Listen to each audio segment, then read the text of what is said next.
Hi there. I'm Freya Estreller, I'm Natasha Case. and we are the co-founders, co-owners of Coolhouse, an architecturally themed gourmet dessert company, mostly known for our made-to-order ice cream sandwiches. That's right, and we're very excited to be here and talk about transformation because that has played a huge role for us at Coolhouse. In terms of our careers, I come from an architectural background, was actually working at Disney Imagineering before Coolhouse, so hence the quirky idea for the architectural ice cream sandwiches. And I had a previous life in real estate development and private equity finance, and we had zero to little food service and culinary experience. So we, have this idea. Natasha wants to name ice cream sandwiches after architects. We buy a quirky little postal van on Craigslist for $2,900, barely runs. We launch at the Coachella Valley Music Festival in April 2009. And since then, we've transformed the business into 9 trucks, 2 carts in LA, New York, Austin, Dallas. We have 50 employees. We have a store we opened in Culver City recently. And we're now sold in over 200 gourmet natural markets in 13 states.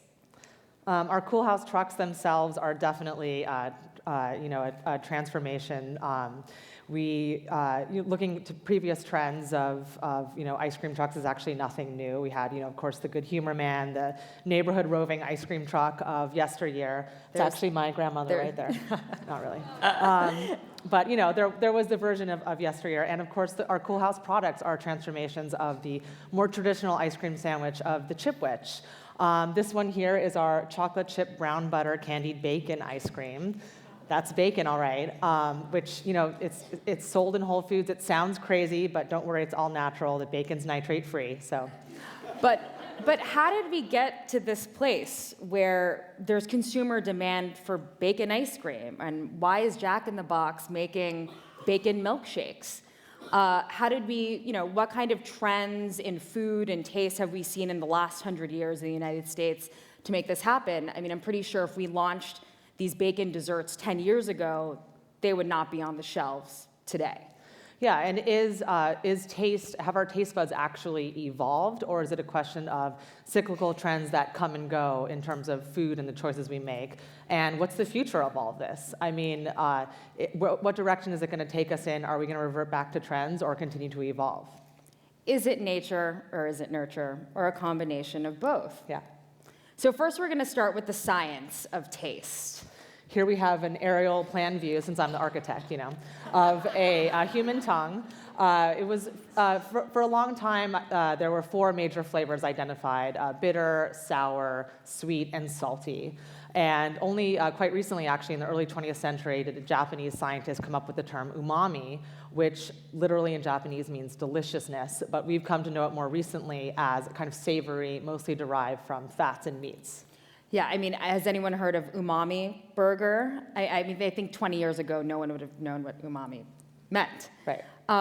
And to bring it back to genetics and taste, there are some people out there who have a gene that allows them to taste food much more strongly. They're called super tasters. So if they have a Brussels sprout, it's more bitter. If they have a cracker, it tastes perfect to them. But what's interesting about taste and flavor is that it is highly subjective. Pre-20th century, and we're going to go through some sort of the trends we've seen in the last 100 years. But pre that, food was definitely an indicator of social status, politics, religion, what region you're from. The Protestants in the United States and the Northeast, they believe spicy or highly seasoned foods were too sinful, if you will. And so they ate a diet of boiled potatoes and vegetables. Contrast that with the South, with French and African influences, we have Cajun cuisine. Yeah, so, and today, of course, food is still a marker of who we are in terms of what choices we make when we eat. But a lot of these choices are determined by actually, transformations of previously occurring trends that we've seen throughout the 20th century. They just take a more modern form. So we have kind of done some research and charted some examples that we think are relevant, looking at the kind of older days of butchery in the early 20th century. This is actually a beautiful Bruegel's painting where you can see that it was very much about being resourceful with livestock and meats and using all the different parts of the animal to live off of because it was a necessity. Today, that takes the form of, I don't know if any of you know Lindy and Grundy on Melrose in LA, where their butchery is more known today as nose to tail. So again, a similar idea of resourcefulness with the meat, using organic products, but really now it's more of an in vogue thing. Literally, being on Melrose is one of the most trendy neighborhoods in the country. So it's really more of a glamorous version. Another factor in the transformation of food trends throughout the 20th century are immigration. We saw Italians come and open up the first pizzeria on Mulberry Street in New York. We have Germans coming to bring hot dogs and hamburgers. Literally, the United States was becoming this cultural melting pot of food where these pizza, hamburgers, hot dogs emerged to become American foods. Today's version of the cultural melting pot and the kind of cultural slice of a neighborhood, of a region is, for example, Kogi, which calls upon the LA tradition of the Mexican taco truck and taco, but giving it a kind of fusion sensibility with Korean spices and meats. So we'll move on to the 20s, a decade of opulence and grandeur, the Roaring 20s. There's oysters, Rockefellers. The 30s brought the Great Depression and sort of a revert back to comfort foods. The 40s, we have the rise of victory gardens as our government is telling us to ration and cut back on national food costs. Today's victory garden is Michelle Obama and her White House garden. Only the battle that we're fighting is not World War II, it's obesity and diabetes. So very political gardens. Speaking of politics and food, did you know that most Democrats prefer vanilla ice cream, whereas Republicans prefer chocolate? Little known fact. We had to bring it back to ice cream. Most people are surprised, just So technology, industrialization, food science, these are all also factors that have transformed taste throughout the century. 1920s, we saw the emergence of companies like Kraft and General Mills use food science to bring what they thought were American tastes to the masses, Jell-O, Spam. Everyone's favorite.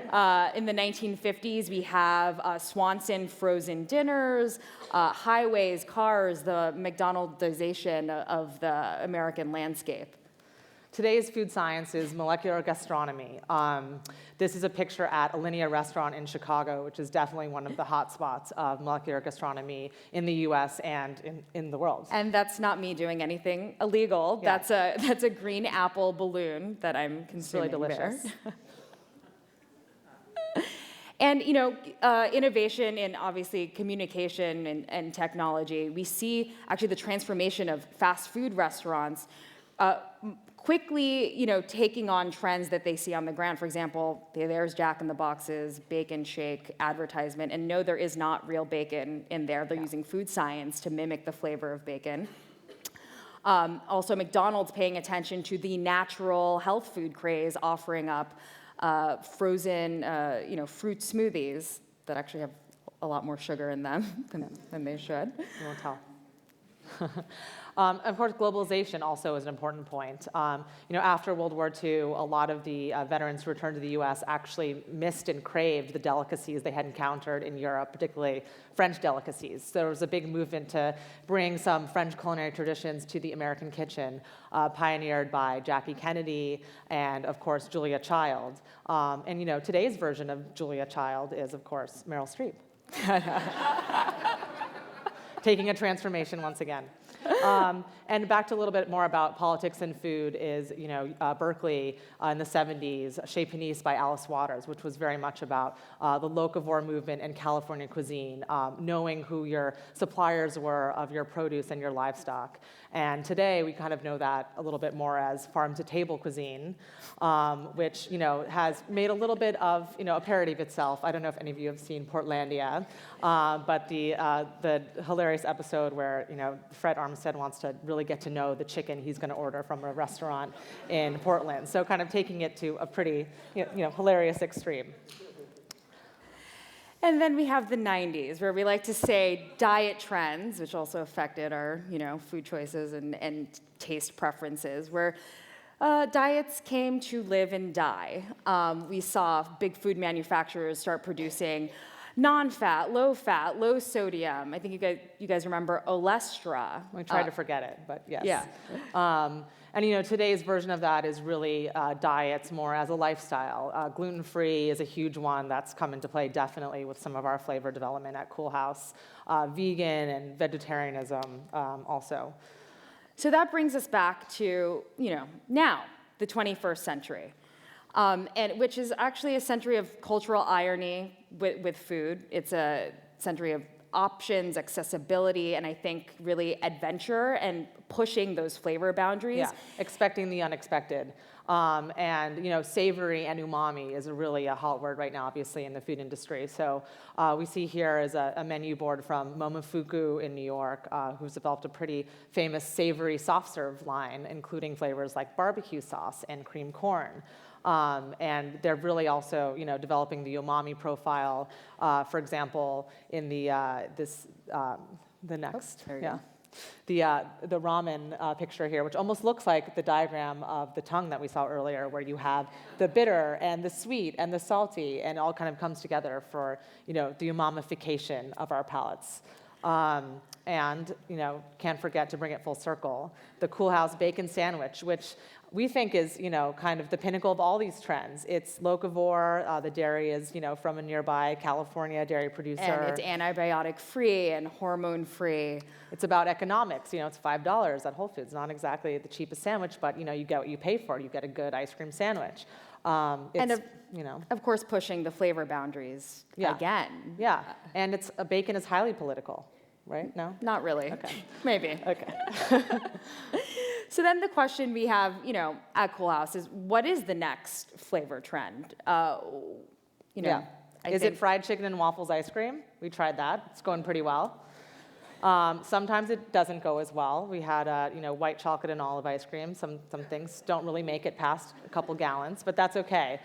So, we really wanted to pose the question to you to, first of all, think about the next bite that you take, and maybe after the free meal that we get here, because that's sort of predetermined. But the next time you choose your option with food, what's influencing your choice? Is it how much money is in your pocket? Is it your religion? Is it the kind of your, other kind of cultural factors, where you grew up or where your family is from? And to really think about that and how that's kind of evolved in your own lifetime, and what's next in the sense for you. Flavor recommendations. Yeah, if you have any ideas for us. Welcome. Yeah, so thank you. Thank you.